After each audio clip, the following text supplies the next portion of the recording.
আসসালামু আলাইকুম প্রিয় দর্শক, আশা করছি সকলেই ভালো আছেন। প্রিয় দর্শক, সোহাগ হত্যাকাণ্ডের বেরিয়ে এলো নতুন মোড়। প্রিয় দর্শক, মিটফোর্ড হাসপাতালের সামনে তাকে যেভাবে হত্যা করা হয় পাথর চাপা দিয়ে, সেটি হলো চাঁদার জেরে নয়, সেটি চাঁদা তোলার জেরে। প্রিয় দর্শক, অবশেষে পুরো তথ্য বেরিয়ে এসেছে, সেটি শেয়ার করব আপনাদের সাথে। দর্শক, আগে থেকেই সোহাগ সাহেব তিনি বিএনপি করতেন, অর্থাৎ তিনি যুব দলের নেতা ছিলেন। বিভিন্ন জায়গায় তিনি মিটিং মিছিলে গিয়েছিলেন এবং তাদের কর্মী ছিলেন। দর্শক, এখন সেই সোহাগ সাহেব তিনি কিন্তু ভাঙ্গারি ব্যবসা করতেন। অবশেষে সোহাগ সাহেবকে যারা হত্যা করেছে, অতঃপর মোট 8 জনকে এ পর্যন্ত গ্রেপ্তার করেছেন। যে 2 থেকে 3 জন পাথর চাপা দিয়েছিল সোহাগ সাহেবকে, তারাও গ্রেপ্তার হয়েছে।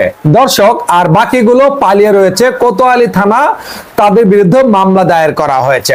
দর্শক, এখন তারা কে বা কারা গণমাধ্যমকে খবর দিল, আবার টাইটেল ভিন্ন রকম প্রকাশ করলো সোশ্যাল মিডিয়াতে, যে বিএনপির নেতা কর্মীরা তারা চাঁদা তুলতে গিয়েছিল দোকানে, চাঁদা না দেওয়ার কারণে তাকে পাথর চাপা দিয়ে দুনিয়া থেকে বিদায় করে দেওয়া হয়েছে। প্রিয় দর্শক, আর এটি সোশ্যাল মিডিয়াতে মুহূর্তেই ভাইরাল হয়েছে।